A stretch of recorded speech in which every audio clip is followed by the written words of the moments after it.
wife and I had a very good lunch in a fellowship hall that over a year ago would have been packed with people, but was just a couple of us there, but the food was just as good. I joked with Laurella, I said, I hope I haven't eaten so much food that I fall asleep this afternoon. I'll do my best to stay awake during our presentation. I want to just share again about our presentations being taken as a whole. And we're encouraging everybody that participates in these presentations over the course of last night and today to take this opportunity to invest in your marriage. Use the time to look inside your own hearts and see how God is calling you to love your spouse. The seminar is designed to be taken in its entirety and not in individual topics. They all kind of connect together and fit together. And ultimately, they're designed for individuals to seek how they can improve their relationship by changing what they do inside their own hearts. Let's have a prayer, and we will get into our topic this afternoon entitled His Needs and Her Needs. Dear Heavenly Father, thank you for the opportunity to continue this discussion on marriage and on relationships. And I ask that as Laurella and I have been blessed by this material, others will be blessed by it as well. Help our minds to be open to your leading as we seek to be the best spouse or partner or friend that we can be. I pray this in Jesus' name. Amen. Time magazine famously ran a cover almost 2 decades ago, and the title on the top of the magazine was Men and Women Are Different. And I laughed when I read that. I thought, boy, somebody really had to think hard about this headline. Men and women are different because God made us different. We have unique features and abilities and gifts and traits. And today we're going to discuss some of those differences because I think in understanding what makes us different, that can help us to figure out how best to work together with our unique differences. So we're going to spend a few minutes and discuss those differences and then discuss how we can work together. As we know, people are different, and we often celebrate those differences. And so it's not a shock that men and women are different, but when it comes to those differences, sometimes we forget to celebrate them, and they come as a source of contention sometimes in relationships. Our hope today is that we can begin to celebrate our differences as men and women in our marriages. And we want to take a look at our needs as men and women in a new light maybe today. Just as a side note, we'll be talking in generalities, and so most men or most women find themselves in these categories. But if you find yourself on the opposite list, that's okay. We're all unique, and God made us unique ways. So this is just generalities, so it's okay if you see yourself on the other list.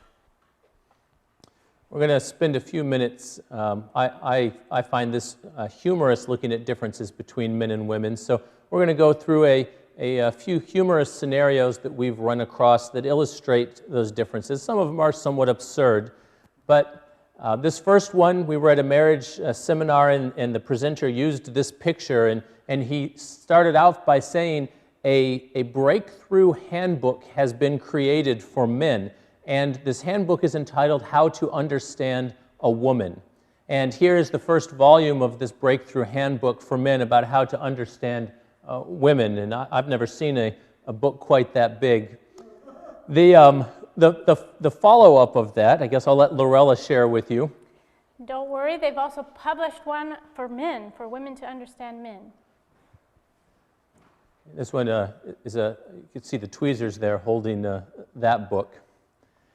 So, like I said before, as these are stereotypes, it's a stereotype that women are much more complex than men, and so their volume would be huge and never-ending of how to understand women, and that men are not complex, and so theirs is tiny. But these are just jokes and stereotypes. Here's a picture that was used to illustrate the difference of the male brain and the female brain. And in this picture, there's a portion in the front that's dedicated in the male brain to sex. There's a portion dedicated to sports and You see in there, there's a section for TV and for food, a section in the back for naps, and a little tiny one behind the ear for romance. And then for the male brain, just behind the eye, there's a small one for attention span, with the stereotype that guys often have a short attention span.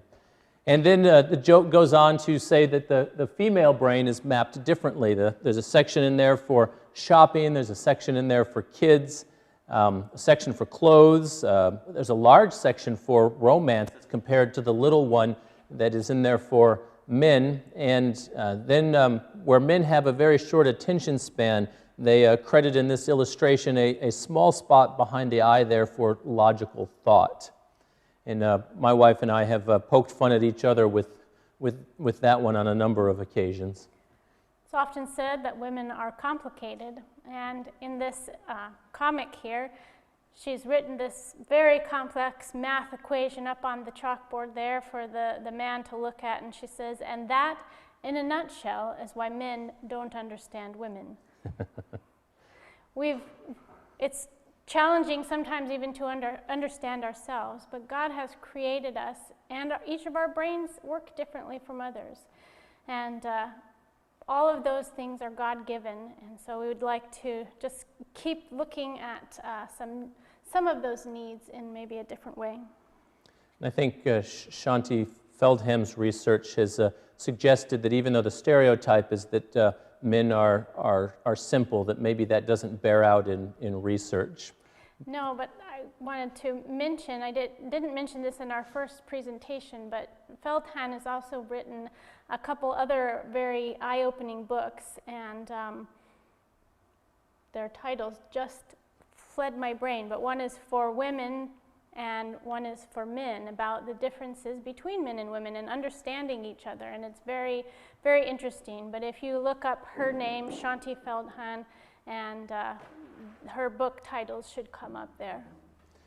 This next one about how men and women shop differently, this is probably very accurate for our relationship. If I go to the store, I know exactly what it is that I want, and I know where it is. And there was a Best Buy ad a decade or so ago that the phrase was, one of the characters said, we're in, we're out, we're gone. You know, we're going to go shopping, we're going to get in there, get what we need, grab it, and go. And so you go to the start, you grab your thing, you go to the next aisle, grab your thing, to the checkout, and you're out of there. But women stereotypically shop a little differently. And this is a map of my wife shopping at Target compared to mine, and she's the bottom one there. And so there are some differences in the focus and the way we do things. I don't know if that's exactly your route. Pretty close. I want to see what all my options are there. Men and women see differently. So here's an example of how women see color. A nice spectrum there, and I would say this is maybe a limited selection of the color that many women see. And on the opposite side, how men see color. I think it's 5 or 6 categories there. And I'm sure not all men fit into this, but I definitely do. When I looked at that, I said, I don't think I recognize that many colors. Blue and green and yellow, orange, pink, probably not violet. I would maybe go purple. But, and not everybody fits that stereotype, but I think it's something that is very much representative of us. I think we've got a couple more here before we get into the meat of our presentation. I like this one. The man's gone shopping. He's got his shopping cart. It's almost filled to the top. And see if I can read it. He says, wow, got all of these for only $20.46, and I saved 4 cents on the apples. And then his wife goes shopping, and here's her shopping cart. And she says, oh, the usual, got all of these things for only $16, saved a whole bunch of money from coupons and promotions, plus some free gifts, 2 cats, tickets to a movie, 1-year health insurance. Awesome. Men and women shop differently. My wife does a far better job at finding deals and things out there than I do, and that's probably what my shopping cart would look like. Men and women dress differently. This is a stereotype that we see a lot. The woman is there in front of her closet, and it's full of clothes, and she says, I've got nothing to wear again. And then you've got the man in front of his closet. There's a pair of sneakers and a sweatshirt, and he says, well, that'll do me for a week. And this one I've enjoyed a lot. Here's a man as he's going to get a haircut and what he looks like before the haircut. And then after the haircut, it's been a good improvement, and he paid $15 for that haircut. Here's the lady before she goes to the haircut. And here's the lady after she's gone to the haircut, and it only cost her $275. We also choose differently. The pie graph here says why men choose which soap to use. The red section it says soap. The blue section, it smells good. And I usually am probably just in the red section, it says soap. Just says soap, so we use it. How women choose which soap to use. The advertiser was beautiful. It moisturizes my skin. It contains fancy sounding minerals which may be good for me. My friends use this soap. Or it's expensive. So we tend to look at everything kind of a little differently. Men and women shower differently. This is inside of the stereotypical woman shower. It looks like there's 1, 2, 3, 4, 5, 6, 7, 8, 9, 10, 11, 12, 13, 14 bottles of stuff there, and some scrubbies and washcloths. And then you take a peek in the stereotypical man shower, and you've got a bottle of 3-in-1. It's soap, shampoo, and conditioner, Tim. Got it all in one, or shower gel. No brush, apparently. All right, we've talked a little bit about differences just in a humorous way, but we're going to dig into some of the meat of our presentation today about differences that are very real for men and women and how that impacts our relationships. We're going to talk this afternoon about the book entitled His Needs, Her Needs, and it was written by Dr. Willard Harley, and we talked about him in a previous session, but he founded the I don't know if you call it a company, but the business Marriage Builders, and has done a lot of work with couples over the years. And we talked in our first presentation about his idea of the love bank, making deposits or withdrawals from your spouse's love bank. And this book is kind of an expansion on that idea. What ways can we make those deposits into our spouse's love bank? And over time, like I said, he's done years of research, and he interviewed many couples on how their love banks were best filled. And as he went through the results, some common themes came to the surface. And he identified through this research the 10 most important emotional needs that men and women have. So that's what we're going to be discussing this afternoon.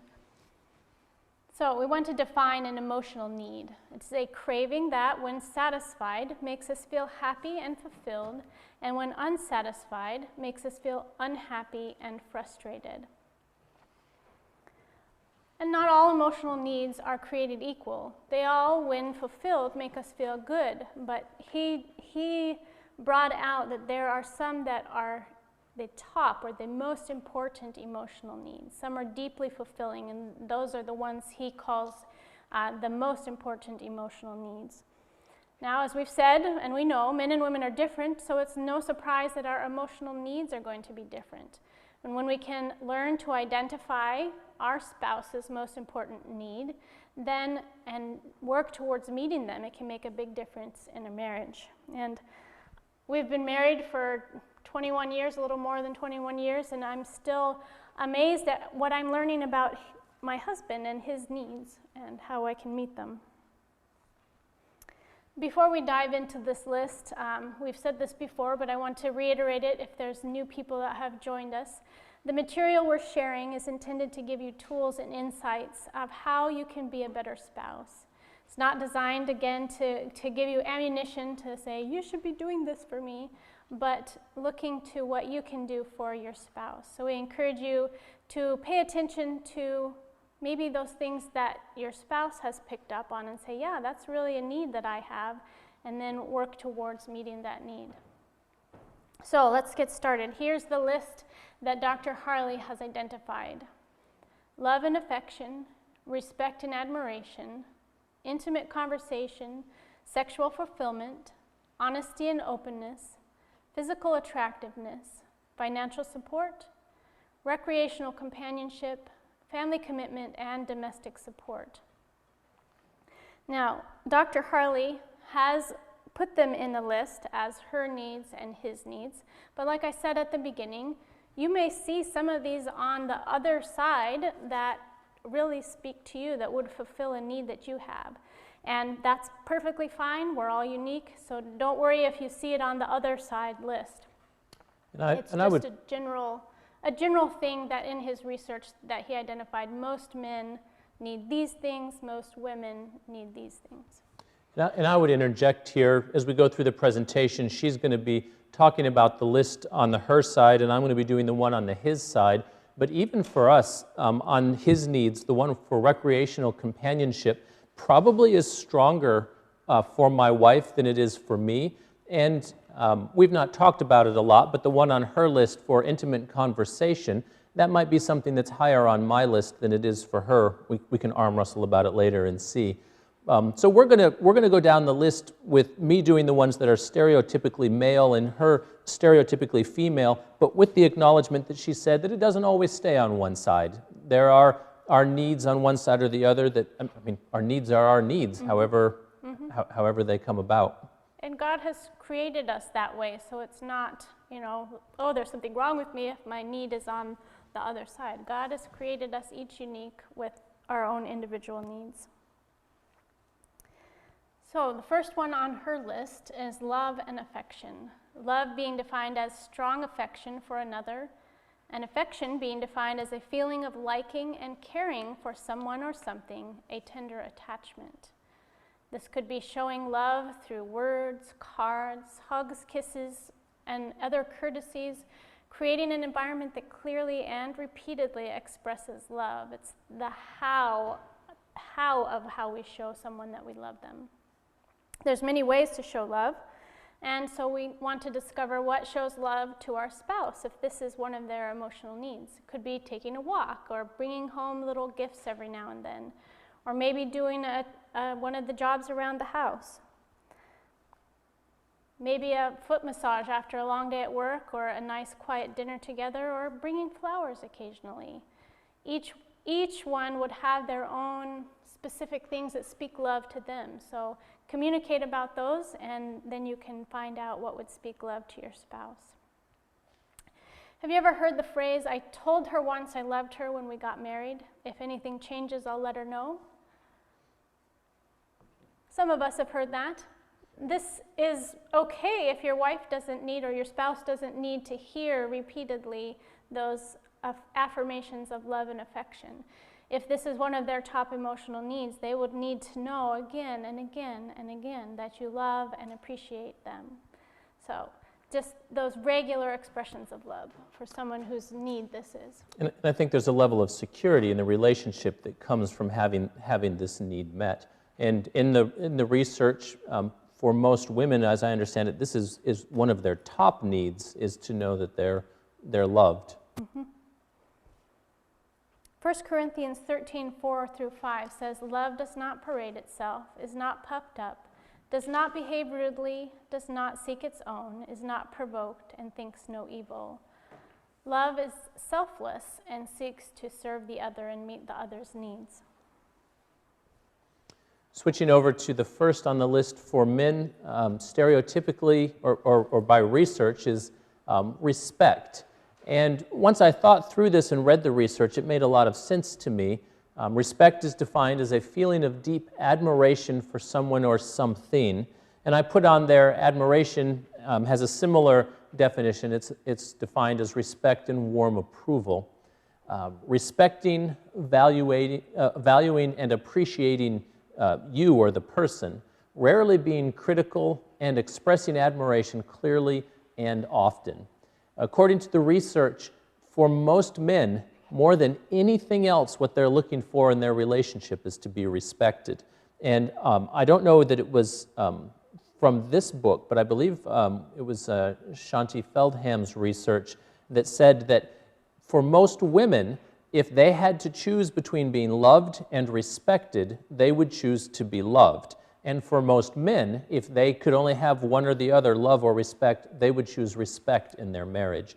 Now, of course, God's ideal is that both men and women are loved and respected, but asking that either-or question was telling in that most men said, if I could only have one, what I would want is to be respected. We see here respect, it says, many of us have a deep desire to be respected, valued, and appreciated by our spouse. We need to be affirmed clearly and often. There's nothing wrong with feeling this way. This is the way that God has created us. He created us to be respected. He created us to be loved as well.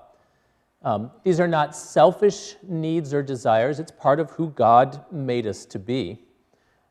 I know of a husband who was in a relationship that was not a healthy one, and his wife actually withheld respect as a tool of control over him.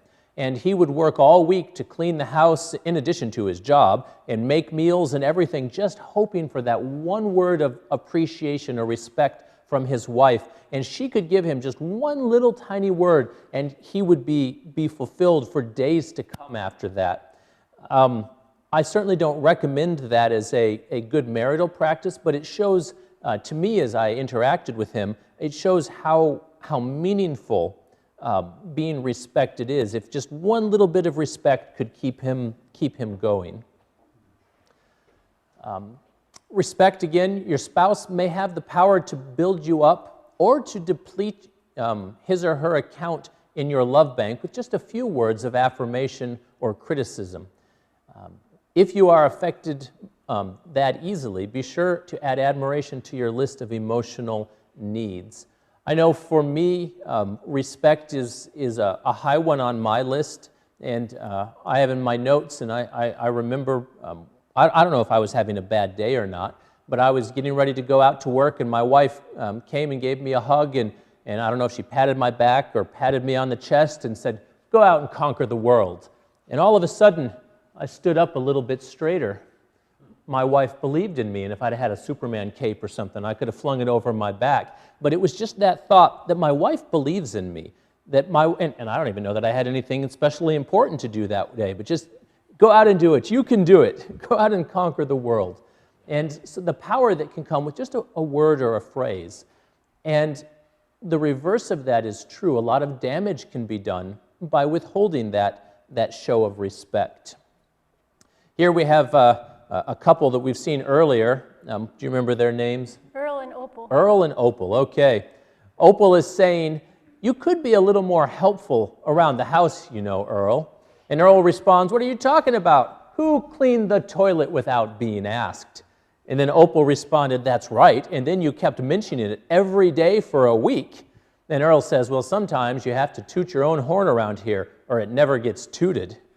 And Earl is saying, you know, I would like some appreciation, and studies have shown that had Earl gotten some appreciation for that, maybe instead of just doing the toilet, he might add the counter next time.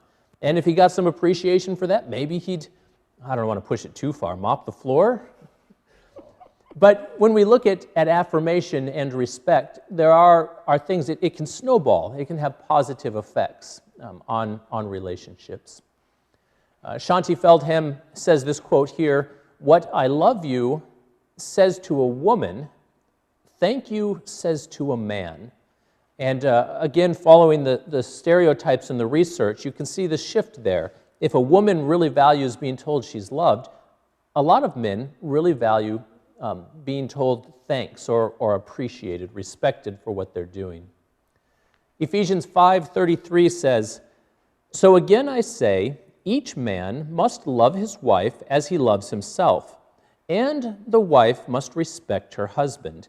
And so we see in Scripture these two concepts. I was actually very intrigued to find this verse, that in Scripture, the Apostle Paul is writing saying, women need to be loved. Not that men don't, men do as well, but this is a strong need for women, and husbands are benefit from respect.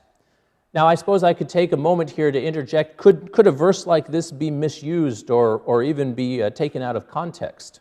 Definitely, it has been, and many times only applying half of it and ignoring the other half. Some may demand respect without applying the first part of loving the spouse, to have both parts. This verse is not a permission for abuse. It's not saying you have to lay down and be that doormat, but it's in a mutual relationship where both are trying to meet the other's needs. The husband will love the wife, and the wife will in turn respect the husband. It's a two-way thing, not to be taken only half. And it's not our purpose in these sessions to go into a lot of dysfunction in relationships, but I will say that if, a wife could do it, but this would be more often a man that would do it. If a man pulls out 3 or 4 words from this verse and says, "You have to respect me, the Bible says so," that's taking the Bible out of context, and I would consider that, among other things, to be spiritual abuse. That's not what this verse is saying. This verse is actually beautiful in what it is saying. It is a description of a healthy, loving relationship.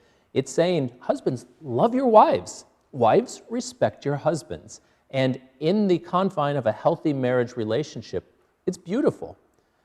We don't want to spiral down into that abuse side, but we did want to take a moment to say that there are instances where people have misused Scripture, and it's a clear misuse because God does not desire for one spouse to climb on top of the other one or to, have the iron fist beating up the other spouse. And I just wanted to say, too, the phrase, love his wife as he loves himself, if someone is loving another person as they would love themselves, they will be treating them in a way that would encourage love in response, or encourage respect in response. So as he loves himself would bring on that reciprocating respect. Yes. And this last slide on this one flips it around. Husbands, too, need to be told that they're loved, and wives need to be respected. So just because respect is probably for most men number one, and love for most women is number one on their list for most of them, doesn't mean the reverse isn't also true. We all deserve to be loved and respected. Second on her list is intimate conversation. And this is more than just talking, Intimate conversation is a mutual learning about one another while giving undivided attention. This is deeper than fact sharing, like what did you do today and how are the kids? This is deeper than just fact sharing. It's a mutual showing of interest in your spouse's favorite topics of conversation. What did they find important? What did they learn today? What is really speaking to their hearts that they want to share with you? It's also a mutual investigation and an understanding of one another.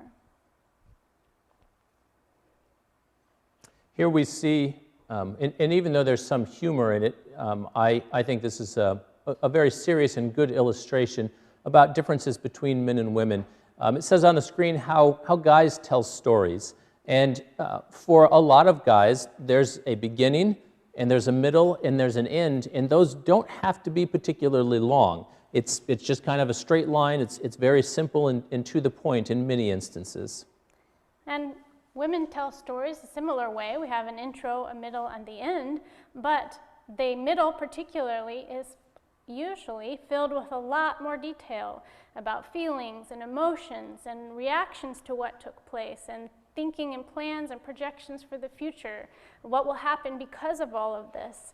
And so it's just the way our brains are created, that some tend to be more fact-based and others tend to be more detailed in their storytelling.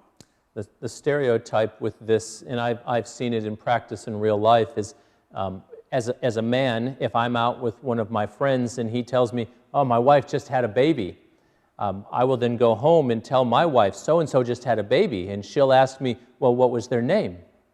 "Well, I don't know."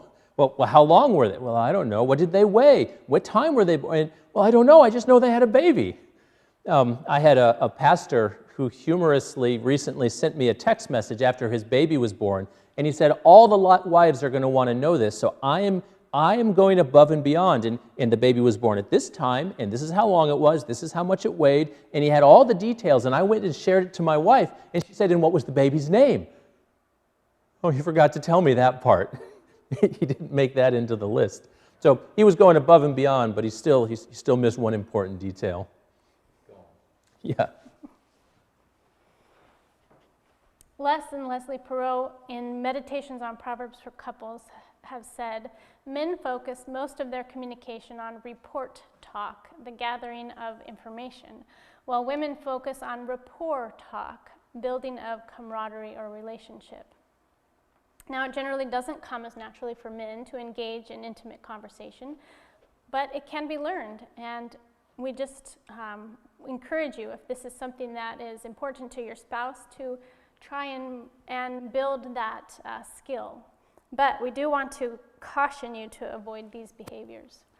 Here a couple is out for a date together, and she's looking there at him, looking at his phone instead of at her. And so she says, "Do you mind if I strap your PDA to my forehead so I can pretend that you're looking at me when I talk?" That does not let her know that he's even interested in being there, let alone interested in wanting to talk to her. So we want to avoid that kind of scenario. And here's another one. My wife, it says on this meme, my wife has an odd way of starting a conversation. She always begins by saying, "Have you been listening?" Hopefully this isn't one of us, right? It's a reminder of what we talked about this morning for those of you that heard our second session of this series, which is important to give undivided attention, to let the other person know that we are listening to what's taking place, what's being said. And this one I find funny. It says, "Why does my wife always wait until I'm at the opposite end of the house before she begins asking me more?" I'm guilty of that. I will forget, you start talking about something and you start walking the other way, or I didn't pause to get his attention first, and he's going and doing something else, and I'm still talking. So I'm guilty of that one. But we can't expect a meaningful conversation if the other person's in the other room. So we want to, again, be respectful of their time and ask when a good time would be to sit down and talk, and wait until you have their full attention before engaging in that intimate conversation, or at least attempting to engage in that intimate conversation. James 1:19 says, "So then, my beloved brethren, let every man be swift to hear, slow to speak, and slow to wrath." Meeting the need for intimate conversation involves learning to listen more than we talk, and knowing when to speak, when not to speak, as well as speaking in love, letting them know that you're interested in what they have to say. That builds that relationship. Here we have Earl and Opal again, and Opal's sitting on the couch. Earl comes up and says, "What's the matter, Opal?" She says, "Oh, nothing." Earl says, "Oh, that's good," and he starts to walk away. She sits there looking at him and says, "You know very well that 'oh, nothing' does not mean 'oh, nothing.'" So she's not really making it easy for him. He came and said, "Is something wrong? Do you want to talk about it?" But she didn't take that opportunity. If you want real conversation, be real about it, and don't beat around the bush. Don't make them have to work to get it out of you. Help to make it easy for them to want to talk to you. The second one on the list for most men is sexual fulfillment, right after respect. This is one that's high on their list. And we have found that dealing with the topic of sex is probably one of the most challenging topics in marriage. And we don't have a full session on this topic, but I anticipate in the future we will develop one. But we define the sexual fulfillment as a sexual relationship that brings out an enjoyable sexual response in both of you that is frequent enough for both of you. And so part of what that says is there's a lot of room for each individual couple to determine what is fulfillment in this area. We're always looking for ways, or we should always be looking for ways that we can love our spouses or love our spouses better. Again, we're not looking for ammunition in areas that we can beat up our spouses. In talking with this topic, we have, I guess it's generic enough that it's our understanding that this is valuable for people that are in a semi-healthy relationship. There's a lot of sexual dysfunctions that exist out there that can't be fixed simply by reading a book or attending a marriage seminar. And I guess where I'm going with that is that there are certain marriage situations where if sex is not currently present in the relationship, you need to seek help of a professional before you could get to a point where that is reintroduced into the marriage relationship. And so I will say that caveat before going further into this. And I guess I'll throw one other thing in. Oftentimes this is seen as a high on the list for males, and that is statistically true, but as I have done counseling, I have found more and more females that have a higher need for sexual interaction with their spouse than the male in the relationship does. Now, it's certainly still not the majority, but it's probably, in the counseling I've done, I would say maybe 15 or 20% of the counseling I've done, the female actually has this as a higher need in the marriage than what the male does. Dr. Harley has this quote. It says, "Overcome your sexual ignorance, communicate your sexual understanding to each other." And that may, using the word ignorance, might sound a little bit strong there, but I think the intent of this quote is in essence that not talking about it isn't going to fix anything. In order to figure out how to work through any differences that you might have in this topic, you've got to talk about it. Most relationships, the husband and wife have the tools they need where they can start that conversation.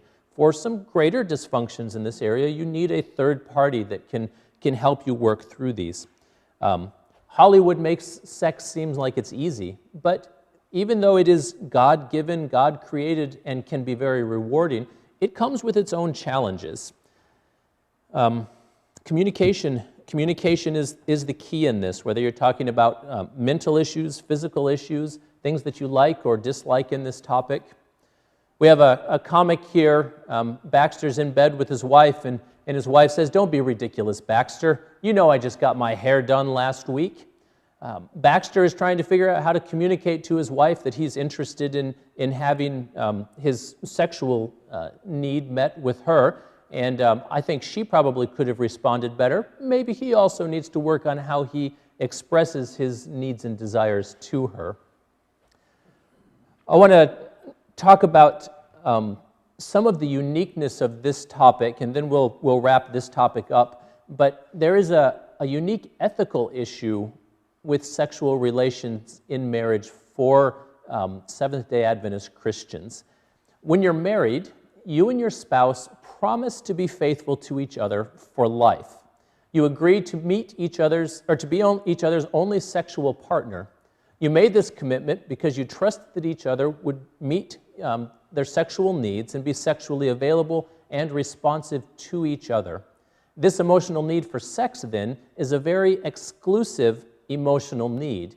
If you have this need, you will be very dependent on your spouse for it because you have no other ethical choice.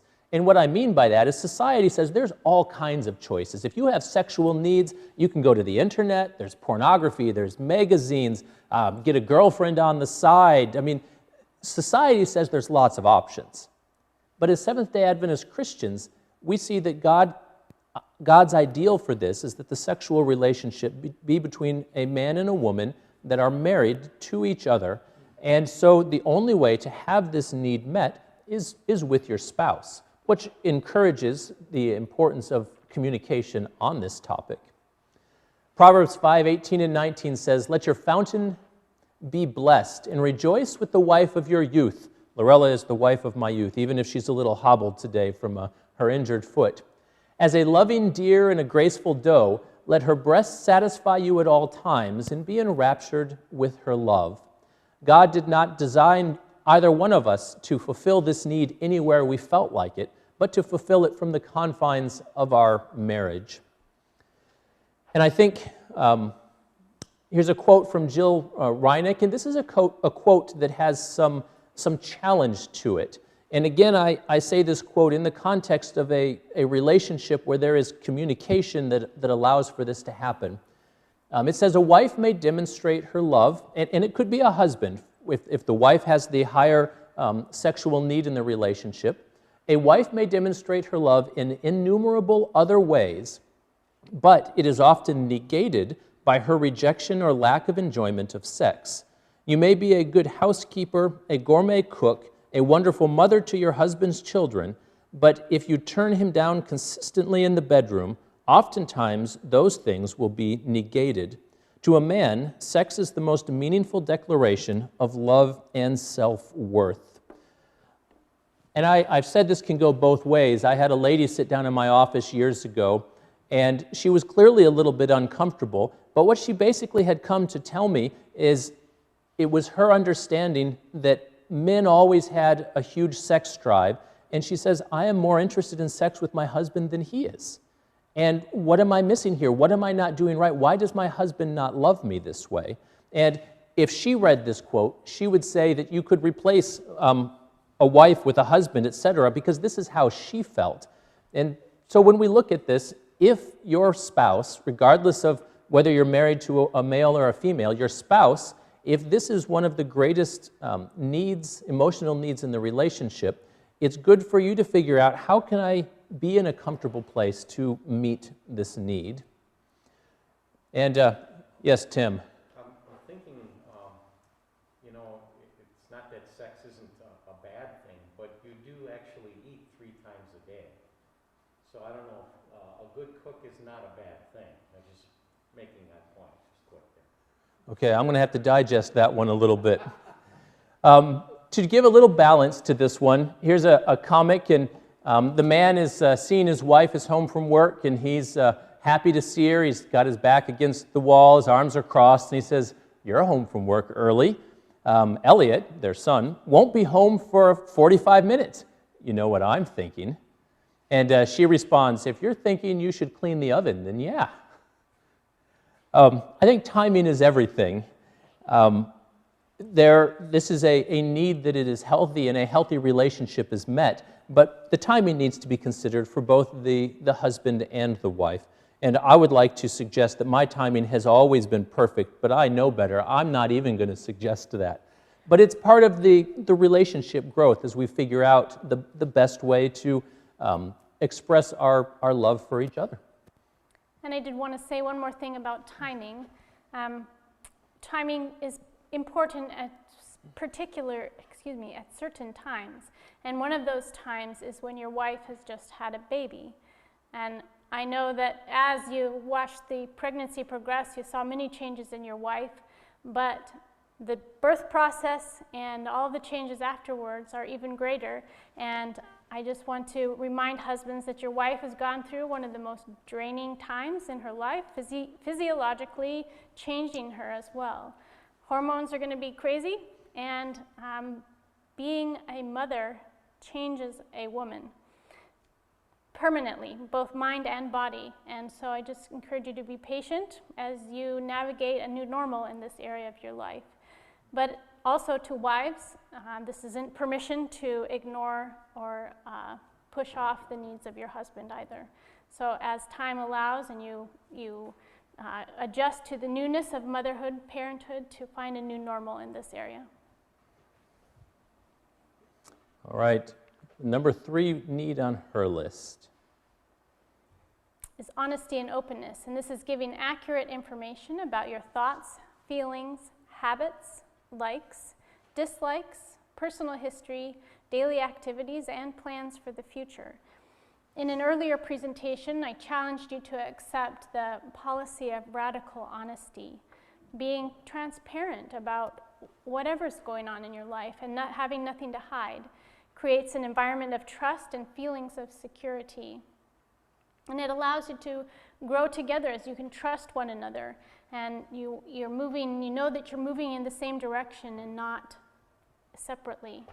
And I just want to mention, I don't know if you use these apps on your phones, but we have shared apps for location, like a Find My Friends app kind of thing, so I can know where he is all the time. We also have a shared calendar, so I see all of his appointments, when they are, who he's meeting with. And we don't do this so that we can spy on each other or because we don't trust each other, but it's just we want that openness between the two of us, that you are welcome to know whatever's going on in my life, and I'm not trying to hide anything from you. So that's what we're trying to. And I'll interject there. I remember when we first turned on the Find My Friends app, I think the first thought that went through my head is, what if ever I don't want somebody to know where I'm at? And then I said, well, this is my wife.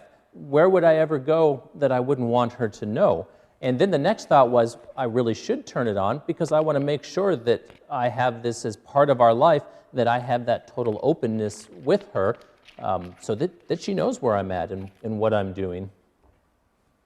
And it helps us to keep that trust, that I don't have to wonder, I thought he was going to be home at 4 o'clock or 6 o'clock, and he's not here. What's he doing? You know, I don't have to even have those thoughts because he has provided me with information about where he is and who he's with, and so I don't have to have those wonders. We don't have a topic in our sessions currently about pornography, but I'll just take a quick comment about that. Pornography is an insidious virus in society right now, and I have heard and seen huge disasters take place in marriages because of pornography use. A number of years ago, I found a company called Covenant Eyes that makes software, and I chose to voluntarily install it on my electronic devices, and by my choice, she gets a report, I don't remember if it's daily or weekly, of my internet usage. And my thought was, that's not a trap I want to fall in, and if I know my wife is getting a report on a regular basis of what I'm doing, that's pretty high motivation to make sure I stay where I'm supposed to stay and not go where I'm not supposed to go. I don't get any money from Covenant Eyes, but I highly recommend the software. We're using it now that my son is, I've been using it for a few years now that my son is starting to navigate through computers and things. And so I throw that again as far as, openness and honesty, not wanting to have anything to hide. Mm-hmm. And that does two things for me. It lets me know that he wants to be faithful and not fall into that trap. And it also lets me see that he's willing to have me be a partner with him in helping that. So, two things for me. Ephesians 4:25 says, therefore, put away lying, each one of you speak truth with his neighbor, for we are members of one another.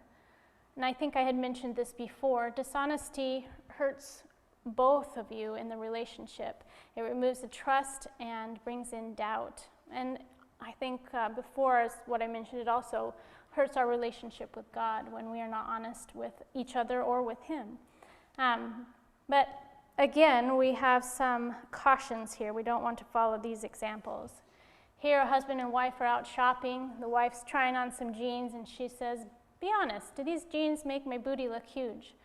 He says, no, not at all, sweetie. The jeans don't have anything to do with it. It's all that dairy you eat every day. And then at the bottom they say, and the Quit While You're Ahead award goes to this guy. So he took it a little further. And here's Earl and Opal again, and Earl's reading the newspaper. Opal comes up and says, do you really think my hair is getting thin? Earl responds, I think your hair is fine. Opal says, fine? Do you mean fine as in thin and wispy, or fine as in full and healthy? And Earl says, I mean fine as in now is a fine time for me to take a walk. It was challenging for him to know how to answer that honestly. And the last one here, husband and wife again, she's trying to decide which dress to wear, and she asks her husband, which dress makes me look thinner, the blue or the red? And he says, this is a setup. And she says, that's not true. I want your opinion. Fine, blue, he says. So I look fat in the red dress, she asks. It was a setup. She was making it hard for him to want to be honest with her because from past experience, he knew that she would be posing this question as a setup. So make being honest a safe place for your spouse. Number 3, for many guys, but the more I've read, there are a lot of ladies that see this one as important as well, as physical attractiveness. And this is defined as keeping physically fit with diet and exercise, wearing hair and clothing in a way that he or she finds attractive and tasteful. A little bit of context for this says the question you should ask is, what need, when met, deposits the most love units? If it's physical attractiveness, it should not be ignored. For many, the need for physical attractiveness not only helps create a relationship, but it continues on throughout marriage, and love units are deposited whenever the spouse is seen, if he or she is physically attractive. Now, this is a challenging one for some because it makes people feel like they have to look like Arnold Schwarzenegger or some sort of a supermodel in order to fulfill this physical need.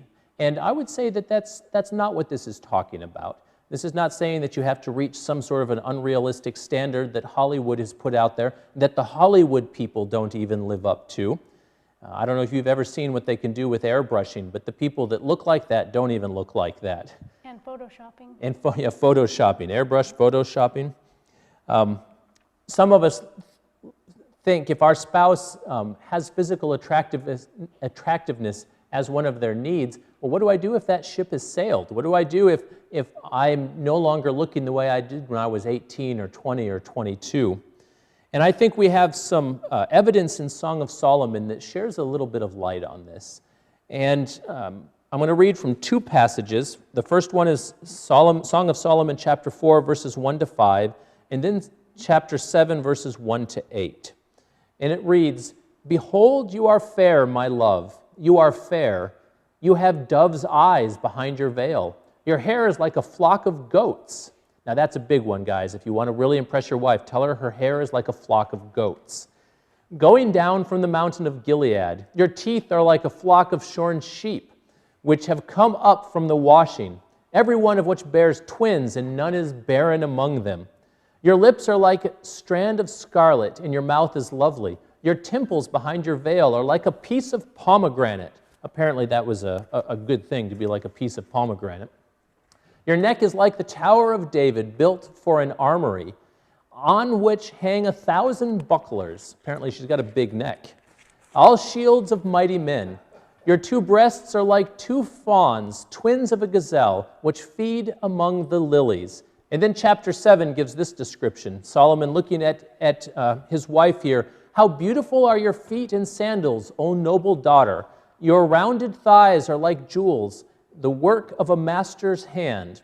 Your navel is a rounded bowl that never lacks mixed wine. Your belly is like a heap of wheat encircled with lilies." I've not tried that one. I don't know if ladies like to have their belly be referred to as a heap of wheat. I won't try that one. "Your twin breasts are like two fawns, twins of a gazelle. Your neck is like an ivory tower. Your eyes are pools of Heshbon by the gate of Bath Rabbim. Your nose is like the tower of Lebanon, which looks towards Damascus. Your head crowns you like Carmel, and your flowing locks are like purple. A king is held captive in the tresses. How beautiful and pleasant you are, O loved one, with all your delights." Now, archaeologists have recently uncovered a picture of Solomon's wife based on the description here, and this is the picture that they have found. You can see you've got the Tower of Lebanon for the nose there, you've got the flock of goats for the hair coming down, and the tower with all of the bucklers hanging on it. And is that honey? Honey dripping, yes. Oh, honey, it looks like Winnie the Pooh is there. I don't know. Catching the honey? It is Winnie. I've never noticed that before. This is somewhat humorous, this illustration, but you read Solomon's description of the woman that he loves, and the author who drew this picture said, this is one goofy-looking woman. But what it really means to me as I read through it is we are attracted to who we are attracted to. God has made each one of us different, and we are who God has made us. And Solomon looked at this beautiful woman with a large nose and a long neck, and he said, I find this woman beautiful. And he loved her. And so when we are choosing a spouse, choosing a mate, I've chosen to love Laurella. She has chosen to love me. And for us to look as good for each other as we can, this comic here has the wife standing before her husband, and she says, "Explain to me why you dress nice for coworkers you hate, and then come home and dress like a slob for the woman you love."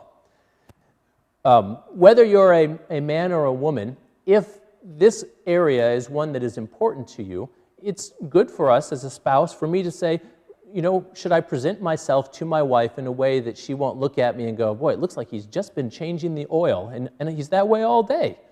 Sometimes Sundays are that way, but present ourselves in ways that our spouse can find attractive. And again, just another side note for those with young children at home, whether it's dad staying home or mom staying home, recognize that your spouse has likely been pulled in a bazillion directions all day, meeting the needs of the children, and some days are more challenging than others. So just bear that in mind. If some days you come home and your spouse is a little disheveled, just be patient with them and remember that they've struggled that day. Not an excuse to let yourself go, but to just be aware of that. Fourth on her list is financial support. And this is providing enough financial resources for the desired standard of living. And this enables there to be a sense of security, of not having to worry about what's going to happen. Are we going to be able to make it this month? Do I have to not buy this bit of groceries that I need because we don't have enough money? So it just creates that sense of security.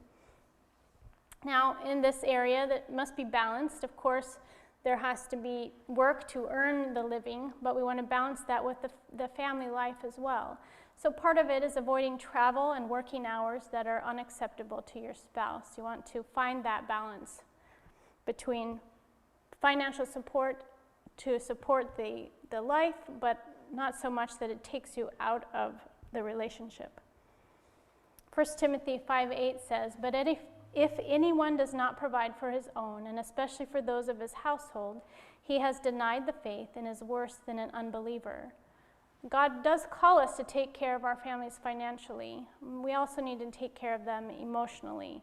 So if this is one of your spouse's top emotional needs, something that may need a little bit of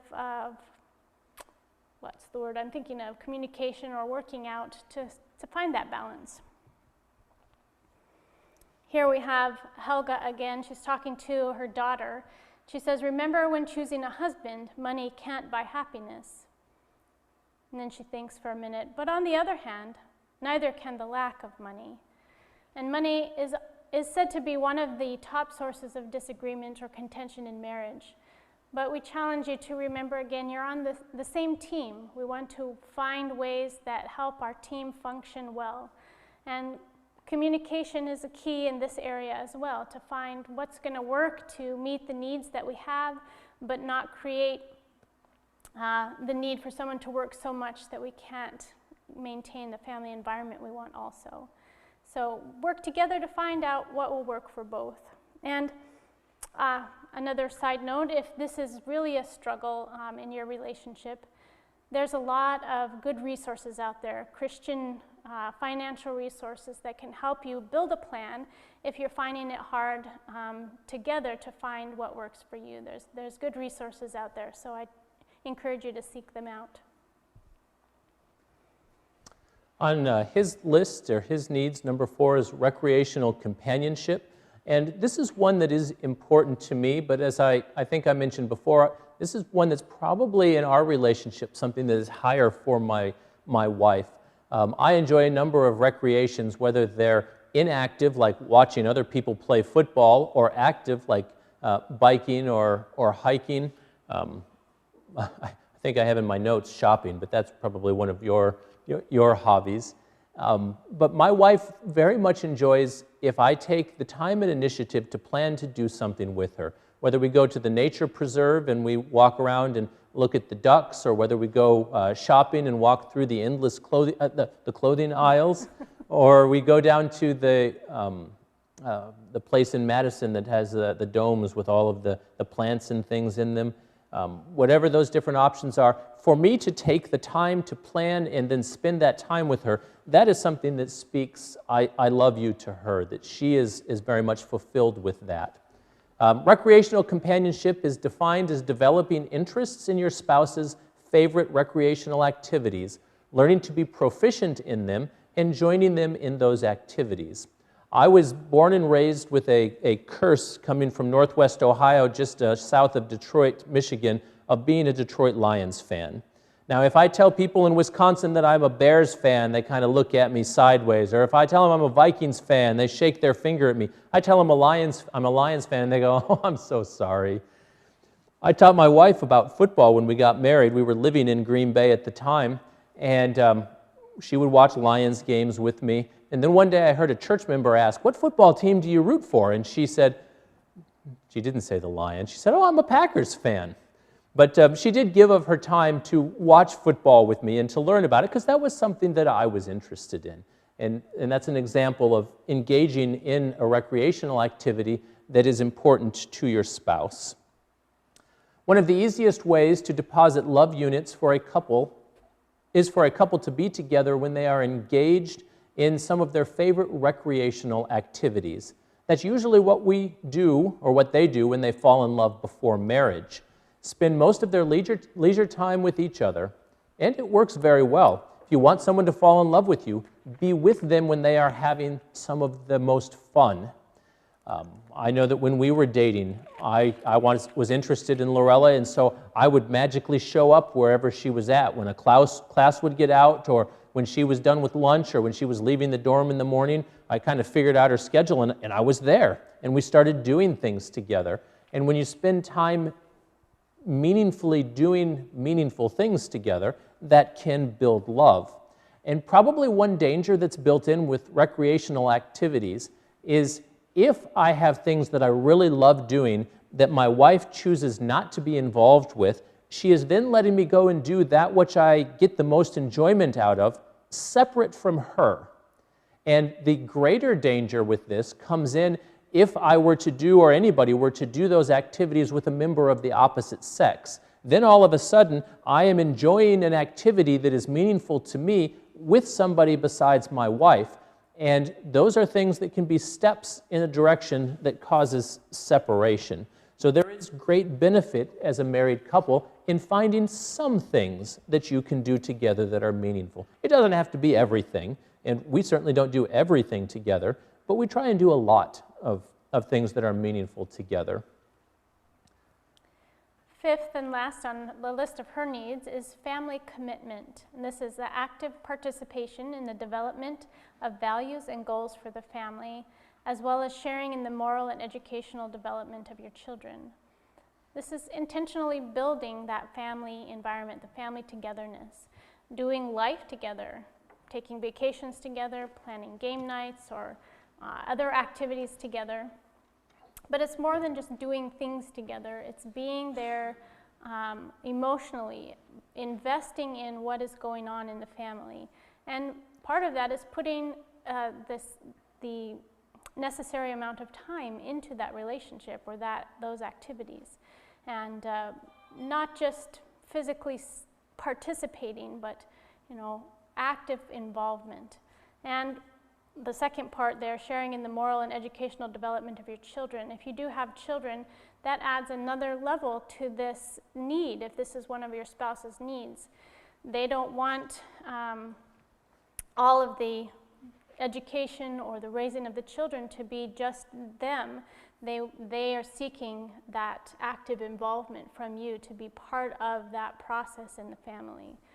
So that's both of those, participating in, but also sharing in how the children are raised.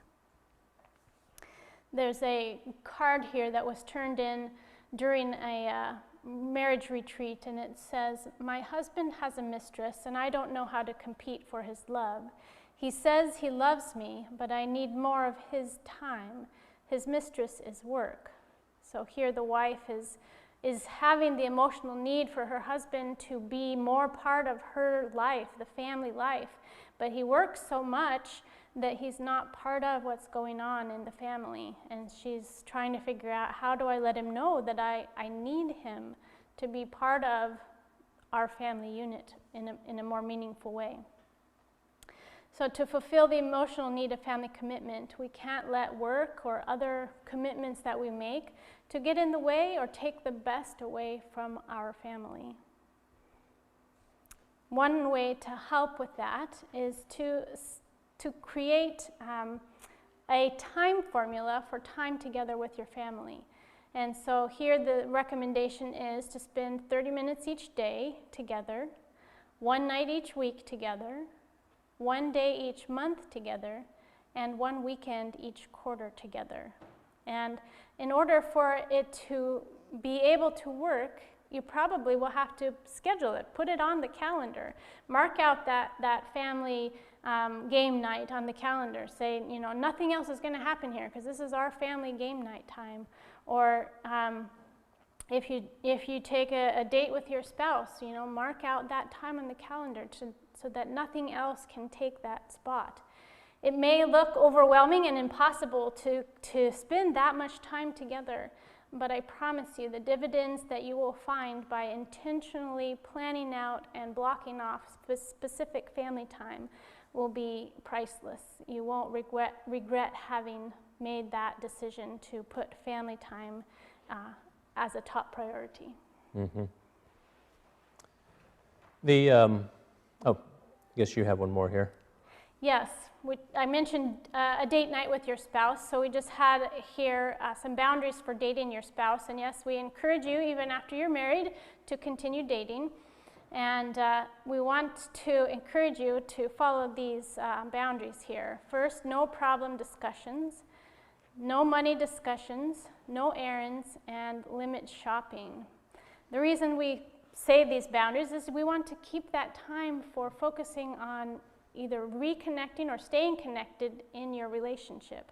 When we do these other things, we're not working on our relationship. We may be working on things that need addressing. You do have errands to run, and you do have to get the groceries, but try and find ways to do, or times to do that other than when you're working on your relationship with your spouse. It's a time to focus on I was going to say remembering, but that's not the word I want. Getting to know each other more and continuing to deepen that friendship, that relationship that you have. The last one on his list, and I think this one has actually changed a lot since the research has been done, but is domestic support. I think this is something that is valuable to men, but as the roles have changed, and we talked about this during the Sabbath school time this morning, I think that a lot of women appreciate domestic support as much as men do, as roles have shifted. But domestic support is defined as creation of a home environment for you that offers a refuge from the stresses of life, managing the home and the care of the children. We talked this morning about a friend of ours who had a full-time job, and his wife stayed at home, and she cooked and cleaned and took care of the kids. And after about 8 years, they switched, and he went home and he took care of the kids, and he cooked and he cleaned, and she went to work full-time. And I think both of them would say domestic support was very important to them, to have somebody keeping the home fires burning, so to speak. And for a lot of people, they look at their home a little bit like Snoopy. My home is my castle. It is my place to go for refuge. As the world around me is crazy, when I come home, this is a place where I can relax, I can put my feet up and not have to deal with all of the pressures of the world around me. Here's a man that's coming home from work, and he says, there's nothing like coming home at the end of a long day. And then he opens the door, and all of the sounds come out. Wah, stop it, make me, Mom! And he closes the door and says, to make the office seem like a sanctuary. Do not turn that hose on your sister, somebody says. And a lot of people, when they're looking for domestic support or support, they're wanting to find at home that place of peace and of rest. I think whether it's the mom or dad who is staying at home, they're also looking forward to their spouse coming home to provide some domestic support on that end as well. So definitely, I see this as something that goes both ways. The mother here is this Helga says, they say behind every successful man, there's a woman. And then in the next screen, she says, working 24 hours a day to make him successful. Domestic support, regardless of who is the one that primarily takes care of the household responsibilities, is not a code word for slave labor. As we talked about earlier today, we're looking for an agreed upon balance in the way that the household duties are shared. Proverbs has 2 verses here, this one in 21:19 that says, better to dwell in the wilderness than with a contentious and angry woman. And the other one is a continual dripping on a very rainy day and a contentious woman are alike.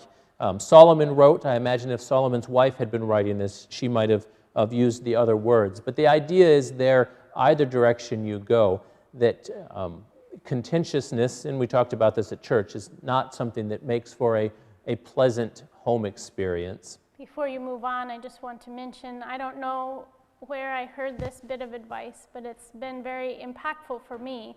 And the advice I was given was give your spouse reasons to want to come home, not reasons to want to stay away. And that, it has just always stuck in my mind. Make their coming home be something they look forward to and not something they push off and wait as long as possible to come home. I found this humorous. Somebody made this up and said, a marriage tip, your wife won't start an argument with you if you're cleaning. And then my wife and I joked, well, it depends if you're doing it wrong or not. And then this one, no man was ever shot while doing the dishes. I don't know, Tim, if that is verified, but I believe it's probably true. Not shot while doing the dishes. Maybe shot for not doing the dishes. Here's an overview of the top 10 most important emotional needs that Dr. Dr. Harley identified in his book. And you should have them in your handout, so I'm not going to read them, but just an overview there. I'm going to go through the homework section here, and then we're going to take a short break before we do our final session of this weekend event. This would be homework that we would encourage you to do on your own when you've got time with no kids or other people around. And it's to look through these 10 emotional needs and try and find which of those 10 needs, which 5 are your top 5. And like we said, probably you won't pull all 5. If you're a husband, you probably won't get all 5 from the male side, but you might. You may get some from each side. And then once you have chosen the 5, rank those 5 as to which one is the most important, which one's the second most, and so on. And then take a moment to share them with your spouse and say, as I looked at this information, these are the ones that seem to be most meaningful to me. And I think as you look at what your spouse shares with you, it should be insightful to you to see what their number 1 and number 2, especially emotional needs are. For instance, if my wife is, like many women in love, being loved is her number 1 emotional need, then I need to find ways that I make sure that she knows in a way that she understands that I love her. If recreational companionship is her number 2, then I need to be intentional about organizing or orchestrating recreational activities that we can do together. It says at the bottom, agree to meet your spouse's emotional needs, that the two of you say, we want to be intentional about this. We want to find ways to move forward in our marriage expressing love to each other. Philippians chapter 2, verses 3 and 4 says, don't act out of selfish ambition or be conceited. Instead, humbly think of others as being better than yourselves. Don't be concerned only about your own interests, but also be concerned about the interests of others. The purpose of this session is not for you to walk out the door so you can go to your spouse and say, you need to do this better, you need to do this better, and then I'll feel loved. But rather for you to be introspective and say, how does my wife feel loved? How does my husband feel loved? And what things can I do to share more love with them? Again, not acting out of selfish ambition, not what can I get, but what can I give. I'd like to have a prayer to close this session. Did you have anything you wanted to add before I pray? All right, well, let's pray, and then we will take a short break and get into our final session. Dear Heavenly Father, I thank you for the opportunity to discuss needs. Each spouse in every relationship has needs, and probably no two people are exactly the same. I ask that as we look at our relationship and we look at our spouse, that you would give us wisdom to know how to best share love with our spouse in a way that they will see it and understand it as the love we intend it to be. Thank you for creating us differently, and thank you for allowing us to go on a journey where we can seek to learn those differences and to build on those differences. I pray this all in Jesus' name. Amen. We will take about probably an 8 or 9 minute break, and then we'll start before 3:30. Probably at 3:25 we'll start our final session. Thank you.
All right, welcome back to our final session for this weekend. And this final session, we're dealing with conflict resolution. And this is probably our shortest session of all the ones that we've had, which may be good at the end of the long weekend. But being able to deal with conflict in a healthy way is a key to any relationship, especially marriage. And as I said, I believe last night, this conflict is not a sign of a bad relationship, but knowing how to deal with conflict is really what the issue is. Let's bow our heads and have a word of prayer. Dear Heavenly Father, thank you for the opportunity to continue to grow our relationships and to learn. And as we spend some time dealing with conflict and conflict resolution, we ask that you would speak to our hearts in this area and help us to learn some skills possibly that we've not seen before that will help us to deal with conflict when it arises in our relationships. I pray this in Jesus' name, amen. We start with a comment, and apparently this lady's name is Maxine, and she says, "Never go to bed angry." Probably many of you have heard that, but then I'm not sure I can agree with the rest. She says, "Instead, stay up and plot your revenge."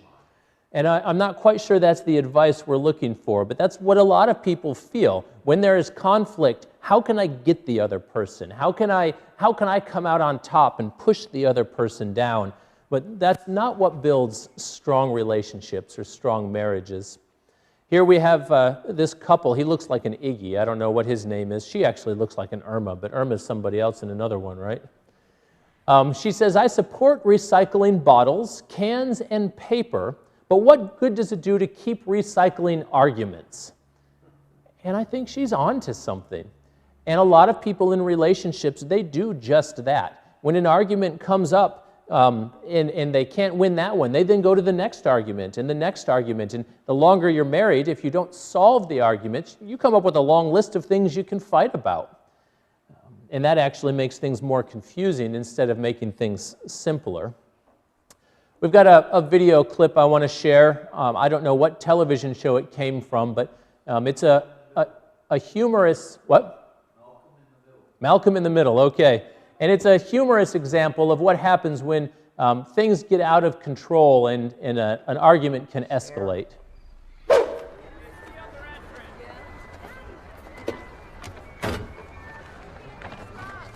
Excuse me.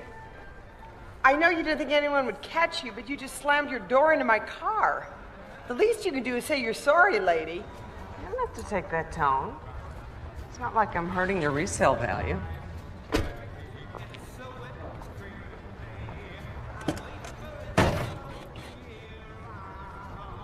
I'm sorry. See? Like that.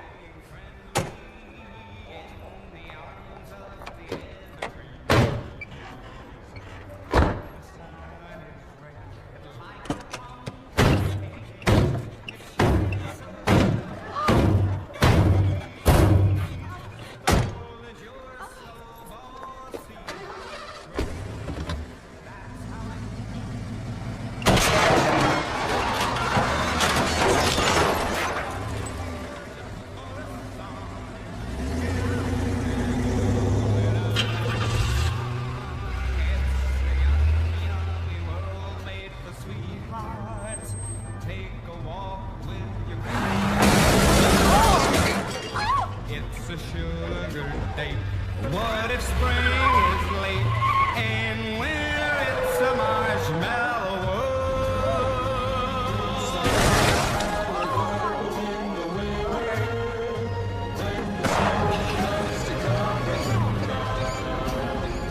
It's the time for play. It's a wet it's a whole year round.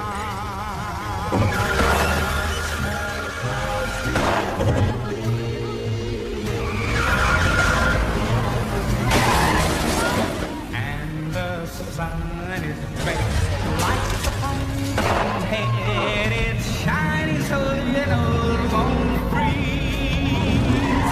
The world is your snowball, see how it grows. Whenever it snows, the world is your snowball just for a song. So get up and roll it along. It's the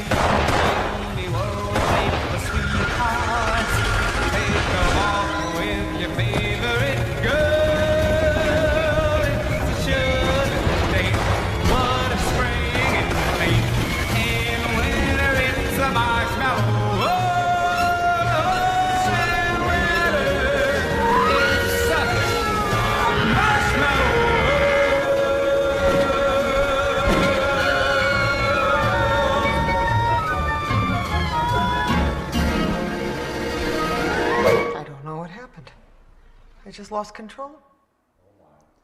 The purpose of this clip obviously was made to make people laugh, but things escalated out of control at a fairly drastic rate. And when people behave that way, they begin to quickly look very foolish to everybody watching. And in marriage relationships, oftentimes we don't take enough time to step back and look at if other people are seeing the way that we're interacting or behaving or arguing with our spouse. We don't take the time to step back and see how foolish we look to other people. I think one of our goals in this is that we don't let arguments get to the place where they are that absurd and the fighting is at an unreasonable level, but instead to learn ways to handle relationships and learn how to grow through these conflicts. Mm-hmm. We'd like to start off with a verse from Proverbs 15:17. Better is a dinner of herbs where love is than a fatted calf with hatred. We've all been in conflict. We know what it feels like, but we're looking for that love, even if there's nothing fancy about it. We're looking for that love. Next is Proverbs 17, verse 1. Better is a dry morsel with quietness than a house full of feasting with strife. You can have all the trappings of great things, but if there's strife in the relationship, it's not fulfilling. We want that peace and that love that comes from good relationships. Yeah. We've looked at how bad conflict can get, and we're going to take a look at some ways we can work through conflict, but every fight needs some ground rules, right? So we're going to talk about a few ground rules first of how to fight fair. When resolving conflict, there's a few nevers, and the first one is never threaten divorce. Threatening divorce, that doesn't give a sense of commitment or security. That says, I'm out of here if this doesn't go how I want it to go. We bring in doubt, not able to trust each other, and it does not make you want to work with the person who said maybe we should get divorced. That just kind of takes it up to a whole different level, and you're questioning whether they're committed or not. Next one is never confront in public. This brings on embarrassment, brings up defensiveness and hurt. And really, it's not a safe place to share deep things that you need to discuss. So never confront in public. Next, don't nag.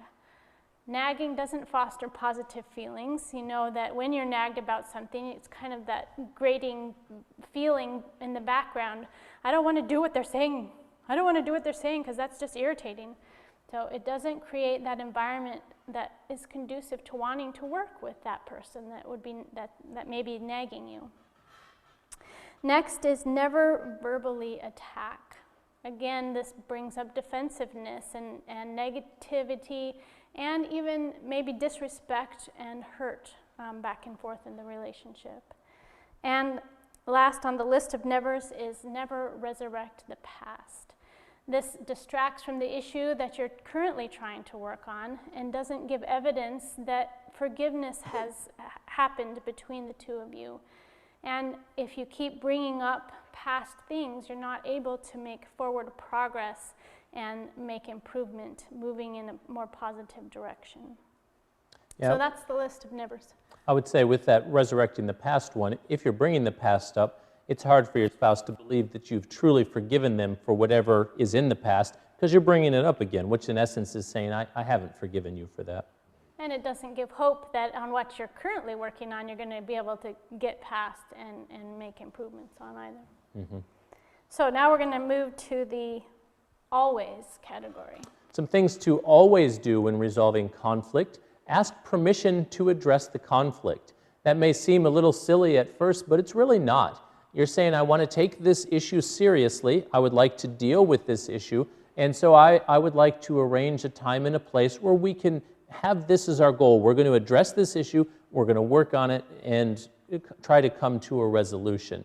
And I think going through the process of asking for that suggests I'm serious about this. I'm not just, half-heartedly doing it. Not just wanting to start an argument. You're not just wanting to start an argument. Next, invite God to be part of your discussion. If you are both in a place where you have a strong relationship with God, probably you can pray together as you start this discussion. If you're not in a place where you can do that, maybe only one of you is. You can pray by yourself before you go this direction. Either way, God is desiresome of helping us to work through these issues and solve these issues. Be willing to admit when you're wrong. Oftentimes when the other person is mostly wrong and we're just a little bit wrong, it's hard for us to be willing to admit that I'm only 10% wrong, Tim. I don't think I should have to admit to it because it's only 10%. But I think part of that olive branch is saying, I contributed to the problem. I'm sorry for being part of this problem. And the last one is listen. We've talked about listening quite a bit today. It's entered into a number of our presentations. But listening and really listening is important, and it's always important. Keep your arguments out of the bedroom. The bedroom is for a lot of things. I would suggest that you choose not to have arguments be one of them. You'd like the bedroom to be a place that is peaceful, restful. Ideally there is romance that happens there, but a lot of times there's sleep that's supposed to happen there. And if instead your bedroom is the place where you go to fight, it's not going to be a place that's going to be, I can't wait to go there and get a good night's sleep. So we would recommend finding a different room to have your arguments in. And stick to the subject. We're going to go through the 10 steps for resolving conflict, and that is one of the ones that they talk about. Don't try and solve everything at once. Figure out what the issue is and focus on that. Stick to that subject. Deal with disagreements as soon as possible is next on the list. Burying things under the rug or under the carpet, so to speak, and letting them fester. Some of us are good at that. We're stuffers, and we have a problem, and instead of dealing with it, we stuff it. And we have another problem, and instead of dealing with it, we stuff it. And eventually, all of those problems that we have stuffed away come out, and they come out all at once. And it's both not fair and challenging to deal with those things all at once. Instead, if we can deal with them as they come up in a reasonable time, it will make life both short-term and long-term far easier. And decide on a plan. And I probably won't say more about that until we go through these 10 steps, because that's a big part of this. So the 10 steps for resolving couple conflict comes from the Prepare and Rich material that I use when doing both premarital counseling and marriage counseling. And it's important to remember when you're going through this that you're a team. You and your spouse, you desired, you agreed to be equals, to work together. You're not enemies. Now, sometimes it feels like it. In some marriages, in some instances, you don't feel like you're on the same side. But the agreement that you made, the desire, was that you're in this together. And what we're about to go through is something that can work if both parties are willing to sit down at the table and work through this together. If one person refuses to participate, clearly this is not something that can work because it takes both people. We joked, I think it was last night, about our kitchen towel story, and we're going to use this as an illustration about how to use these 10 steps in dealing with a conflict. And it may sound or seem like this is a little conflict, but how often does a little conflict become a big conflict? And so if you deal with conflict when they're little, that's far better. Step number 1 in resolving couple conflict is to set a time and place for the discussion. Now, we talked last time about differences of people, and sometimes some people want to talk right now. They can't do anything else until they talk about an issue, and other people need time to process and think through what they would want to say or what their needs are. And so there can be conflict over how to establish when to have the conversation. But it's not fair to either party. One, it's not fair to have to talk about it right now if the other one needs some time to cool off maybe, or even process what happened to be able to formulate their needs. But it's not fair to have to wait forever either for the other. So setting a time and place lets each one know that the discussion needs to happen, and here is when and where we'll do that. So using our towel illustration, I guess first before we do that, an example of how that might sound to set a time. I want to talk about this right now, but I know you like to have time to think. Can we compromise and talk about it tomorrow at 7:30 after the kids go to bed? That will give you some time to process and help me, because I know that we will eventually talk about it. And that, I think, is a good compromise, because some of us by nature, if we're stuffers, we never want to talk about it. And that's not fair to our spouse. And some of us by nature, we want to talk about it, and we want to talk about it right now. I mean, don't leave my presence without dealing with it. And that is also not fair to our spouse. So trying to do something that is relatively quick, tomorrow night, that is an acceptable compromise, especially if both parties will agree to it. Mm-hmm. So for the sake of our towel argument, can we talk about it right now? Let's talk about how the kitchen towel is used now. All right. So the second step is to define the problem or issue of the disagreement. We recommend going back to one of our previous sessions where we talked, I believe this morning, about using I statements and active listening so that you can make sure that you're talking about the same thing. And it could go something like this. I understand that we want to talk about this now, and you have a concern. What is your concern right now? I'm concerned because it seems like you use our kitchen towels for everything, like washing the dishes and cleaning the floor. So that's my concern. So she has used an I statement. She says, I am concerned, and she's explained why. I will feed back to her and say, so you don't want me to use the kitchen towel? Well, I really don't know what it's been used for, and if I come to make some food, I want to know that the towel's clean, and I'm not going to, if you just mop the floor with it, then I wash my hands, and then whatever's on the floor is now in our food. So what I'm hearing is that you really just don't want me to use the kitchen towel. What I really want is for you to only use the kitchen towel after you've washed your hands. So she's again said what she wants, so I'm going to reflect back to her what she said. So what you're saying to me is, I can only use the kitchen towel if I'm drying my hands after I've washed them. That's correct. Okay, so I have not said that I agree with her. I've not said that I disagree with her. I've not said that I like her idea, but we have come to an understanding of what we're talking about. She would like the kitchen towel to only be used to dry your hands off when your hands are clean. Did I get that right? Yes. All right, we have defined the problem or issue in the disagreement. Step 3 is talk about how each of you has contributed to the problem. Here we have Blondie and Dagwood eating breakfast together. And Blondie says, wasn't that a silly argument we had last night? And he responds, it sure was, but this morning I'm willing to admit that I was wrong. And she says, oh good, then it's all settled. And he's happy about that until she says, I'm willing to admit you were wrong too. She's not taking any responsibility for the issue on herself. She's still making it all his issue.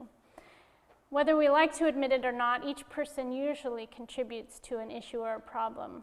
So be willing to admit your part for it. Sometimes we may not see our part in the issue, and so we have to come with an open mind to be willing to listen and hear how we may have been contributing to it. And again, a reminder, you are a team, just like an office team or a sports team. You want to do things that's going to benefit your team and push you in the direction you want to go instead of dividing the team and making it hard. So as much as possible, focus on your own contribution to the issue rather than your spouse's. So for our towel illustration, what do we each contribute here? So to be honest, when it comes to the towel in the kitchen, I find the towel is its purpose, its reason for existing is to dry things that are wet and to wipe things that need to be wiped. So if I have strawberry jelly on my hand, that's what the towel's for. If Joshua spills some ice cubes on the floor, that's what the towel's for. If I come inside from working out in the car and my hands are, that's what the towel's for. That's probably what I contribute to the problem. Well, I guess I am a bit of a germaphobe, and so I'm pretty picky, or what's the word, I can't think of it, about how things are used and what touches what. And I guess also I'm expecting you to really feel the same way that I do and do things the way that I do. So I suppose that's how I'm contributing to it, is placing my expectations on you. Okay, so we've defined the problem, and we have both somewhat begrudgingly admitted that we both contribute to the problem. I mean, that mess did need to be cleaned up, so the towel was there. But we haven't solved the problem. We put information out on the table. The fourth step in resolving couple conflict is to list past attempts to resolve the issue that were not successful. So each of us likely has tried things, and maybe Thomas Edison is a good example. He didn't try and create a light bulb one time and then give up. And he also didn't see his attempts as failures. Depending on what story you hear, he may have tried hundreds of times, and instead of having hundreds of failures, he says, I have hundreds of ways that you can't make a light bulb. And so he saw that as just part of the process of figuring out how to make a light bulb. as a couple, when we're trying to resolve things, attempts to resolve it are not failures. They're part of the process, ultimately, of things that didn't work. So I guess we need to ask ourselves the question, what are some things that we have tried in the past that have not worked? I've flat out asked you not to use the kitchen towels. Okay. I've tried explaining what I use the towels for and say you need to use them the same way. All right. We've tried having 2 different towels. Mine on the right, yours on the left, but And I couldn't remember. we didn't remember whose was whose. And I've also tried nagging, and that didn't work either.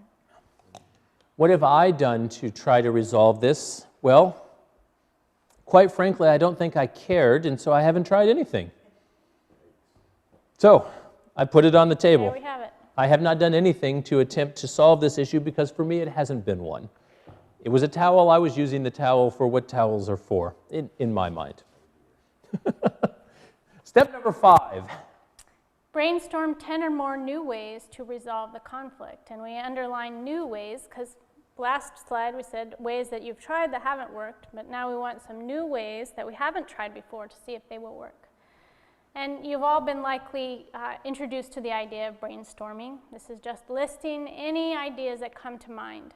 No judging about whether they're going to work or not. We'll evaluate them later, but this is just getting the ideas out on paper or tablet or whatever you're using. It doesn't mean, like we said, that you like the idea. It doesn't mean you're even going to try the idea, but just getting it out. And we want to be very careful because it's easy as you're making a list to make judgments about them or critical of them. And nothing shuts down your brainstorming as someone saying, that's a stupid idea, or that'll never work.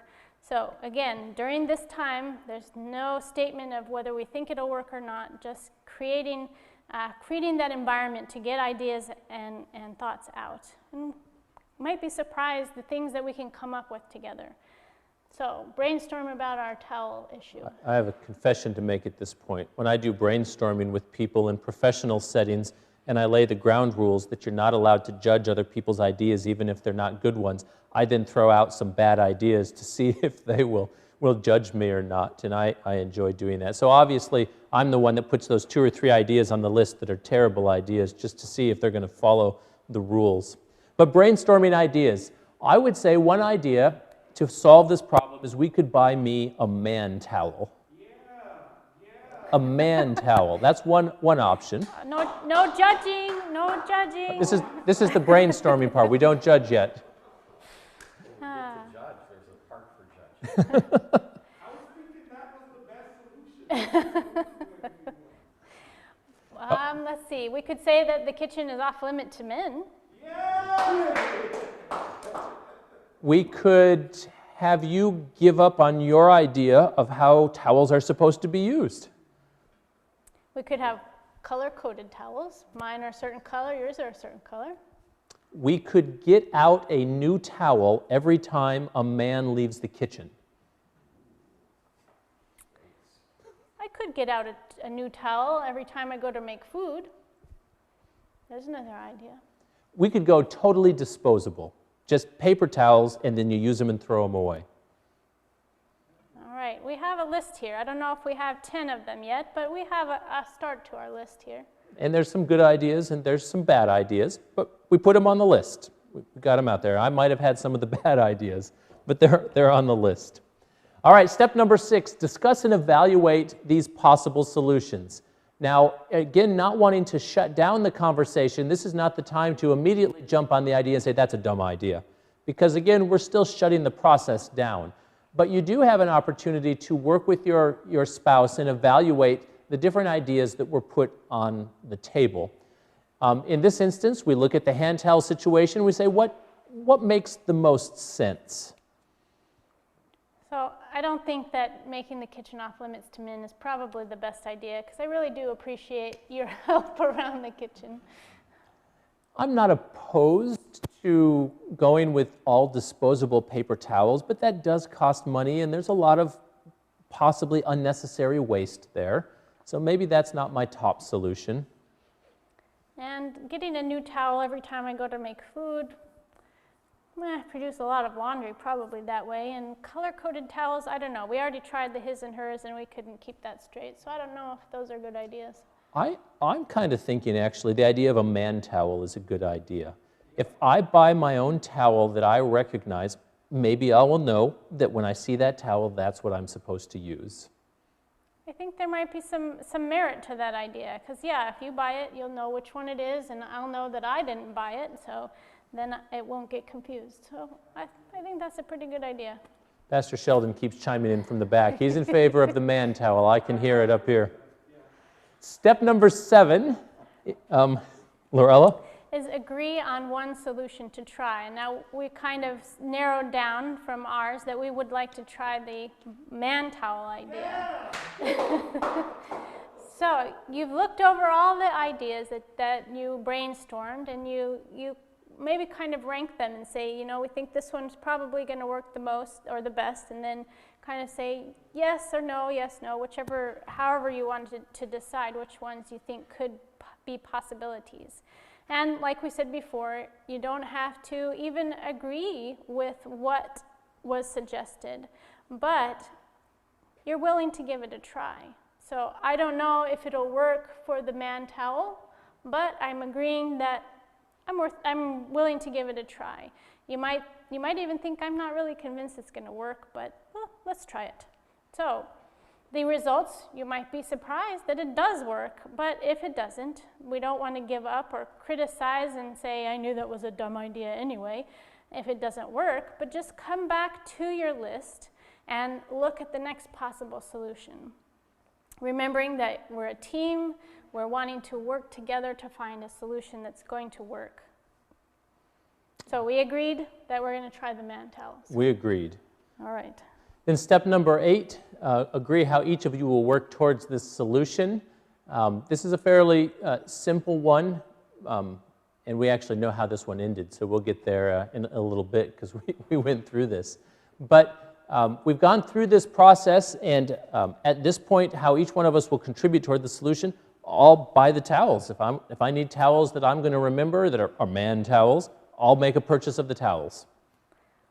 Man towels, no flowers on them. No flowers on my man towels. If other men want flowers, that's okay, but on mine, no flowers. Okay. Now, I do have one question about how this is going to work. Who's responsible to wash them? I would say that whoever feels they're dirty can wash them. Okay. So if I never want to think about your towels, I can just let them be there? If you never want to think of my towels, that's okay. Okay. It's okay with me. All right. All right, so you weren't looking at. We had some head shaking. Yes, that's a good idea, and others shaking. No, that's a terrible idea. It's not a trap, yes. Step number 9.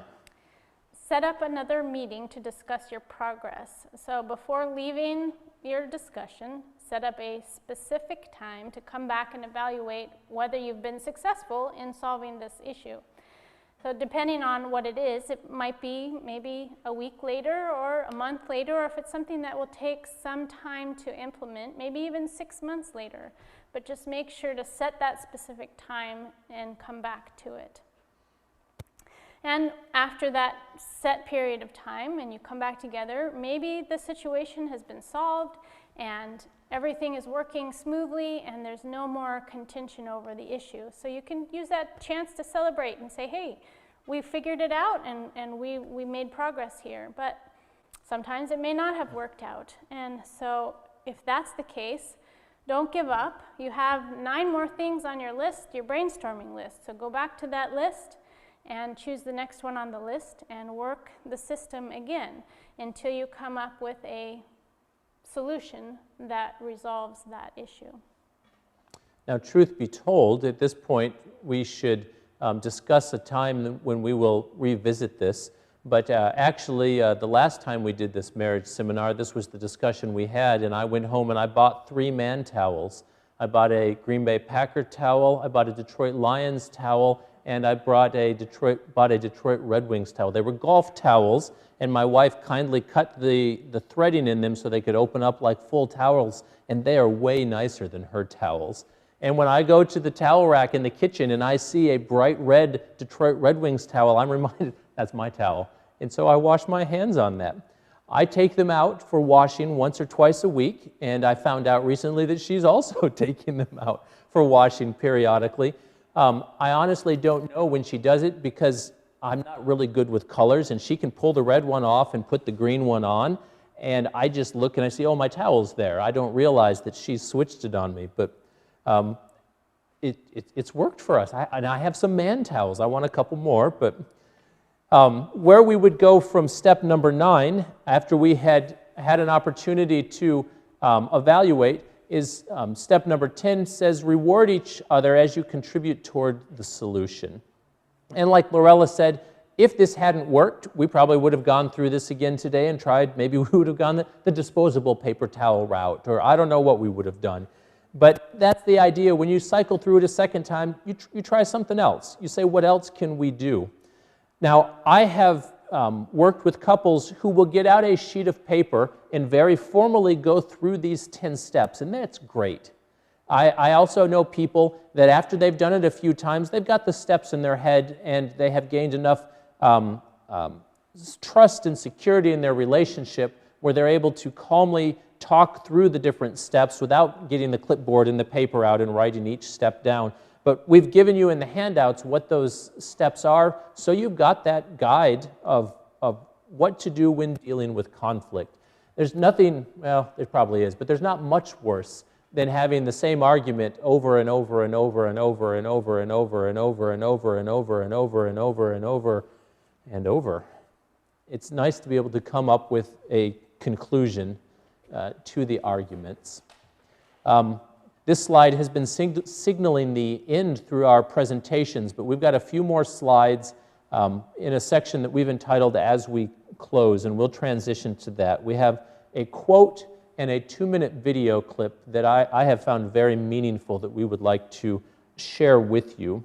The quote is from a book called The Faith I Live By, and it's written by Ellen White, and it's on page 253. And I'll read this quote here. It says, though difficulties, perplexities, and discouragements may arise, let neither husband nor wife harbor the thought that their union is a mistake or a disappointment. Determined to be all that it is, determined to be all that it is possible to be to each other. Continue the early attentions. In every way, encourage each other in fighting the battles of life. Study to advance the happiness of each other. Let there be mutual love, mutual forbearance. Then marriage, instead of being the end of love, will be, as it were, the very beginning of love.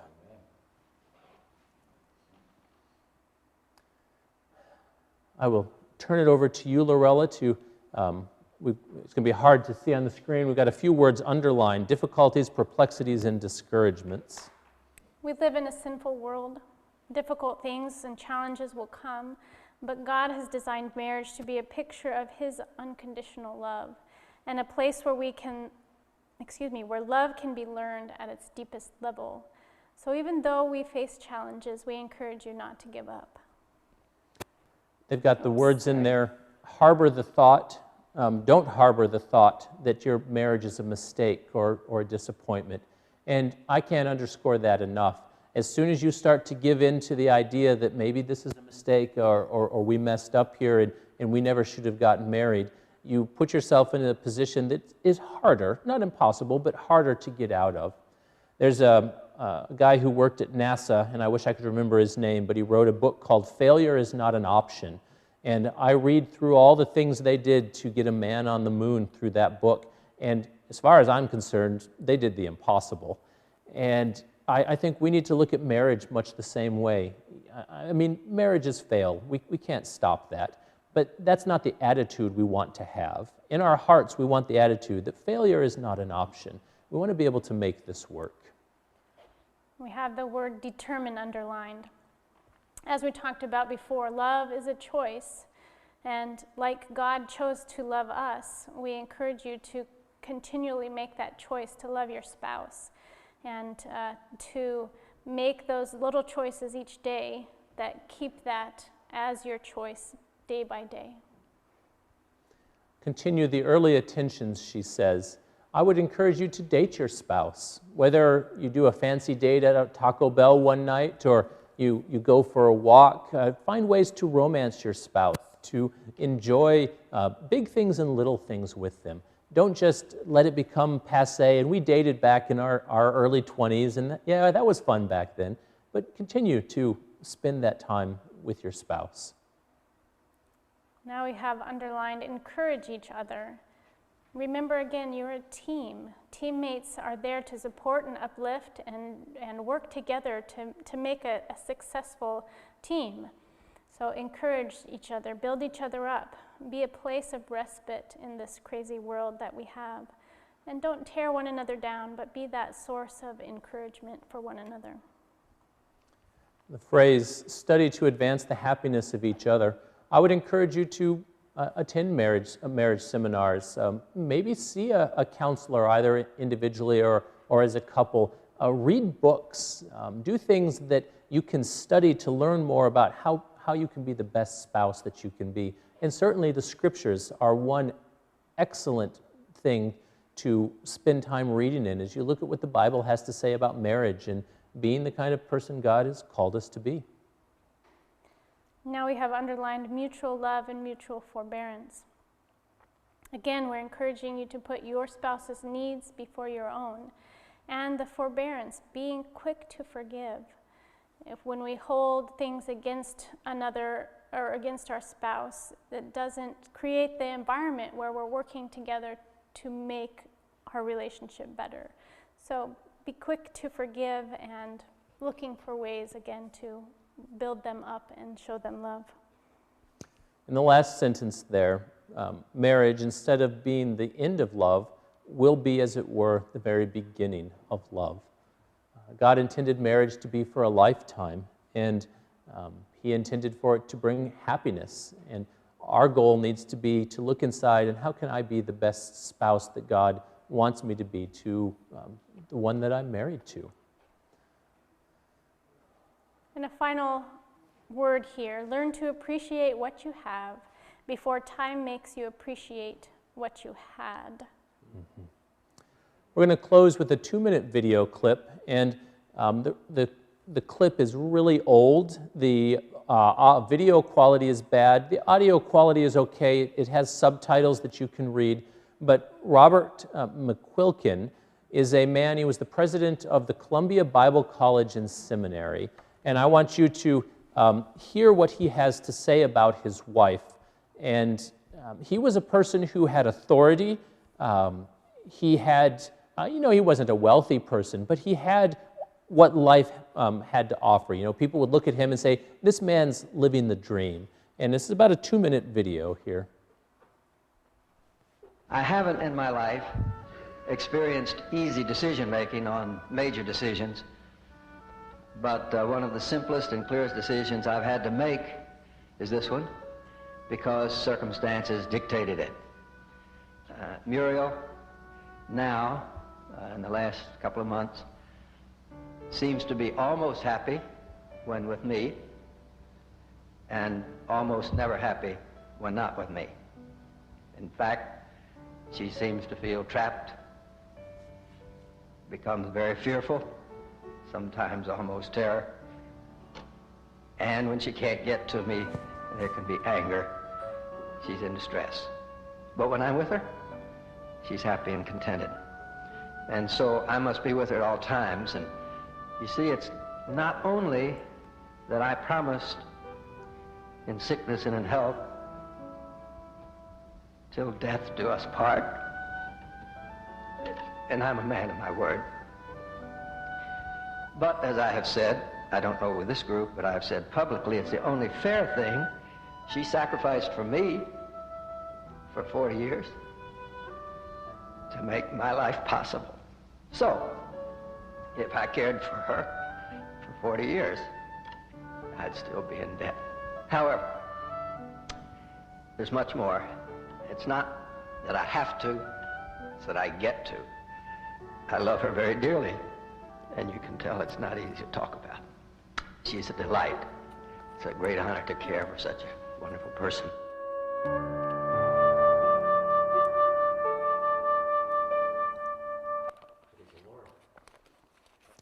That's an example of selflessness.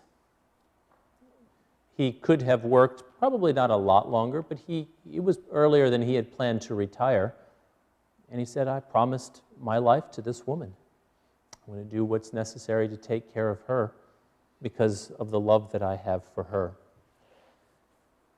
I started off last night with the phrase, marriage is easy, and then I followed it up by saying, that's what I thought before I was married.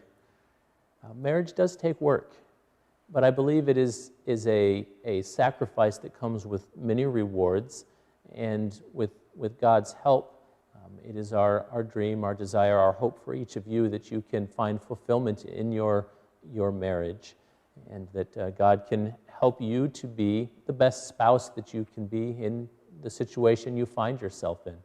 We live in a sinful world, and just like the gentleman that we just saw there found himself in a less than desirable situation, we find ourselves often in situations that are less than desirable.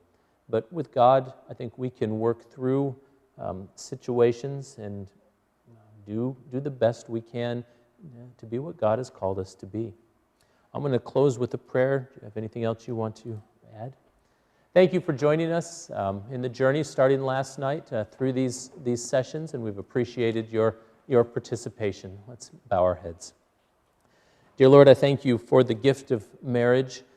In a sinful world, it is a gift that has been challenged and perverted in many ways, but we ask that you would help us to come as close to your ideal as possible.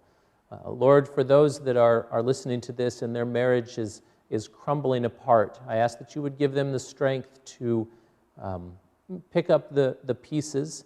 For those that are in a situation, maybe in a marriage where they need to escape abuse, we ask that you would give them the strength to do that. And Lord, for the rest, I ask that you would help them to capitalize on the positive things in their marriage and enjoy the spouse that God has blessed them with. We thank you, Lord, for the promise of heaven and eternal life. And until that time comes, we thank you that we have things on this earth we can enjoy. And I pray that it can be our marriage relationships, that can be a part of it. Pray this all in Jesus' name. Amen. Thank you again to those of you watching online and those of you that have been in the sanctuary here over the course of this weekend. It's been a blessing for us to be here, and we pray for God's blessing on you. Have a wonderful Sabbath afternoon. Are you coming up here, Pastor Sheldon? I am. All right. I guess we're not cutting the feed quite yet. Just wanted to...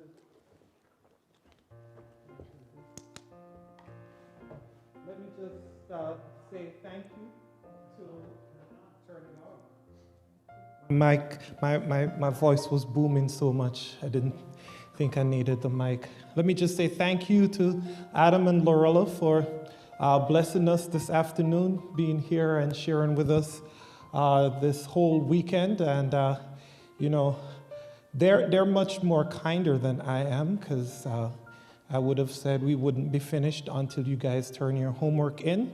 They kind of gave you grace. So we're thankful that they're so gracious. But I'm looking forward to hearing the interactions and the results from this. And I'm going to be practicing a few of them. If it works, I'll keep quiet. If it doesn't work, I'll tell Terry that I learned it here in church. So thank you very much. I know if you have any questions that you want Adam or Laurel to answer, you can send them to me and I'll ship them over to them and then share them as we get them. Well, God bless and have a wonderful Sabbath as we leave for tonight. Amen.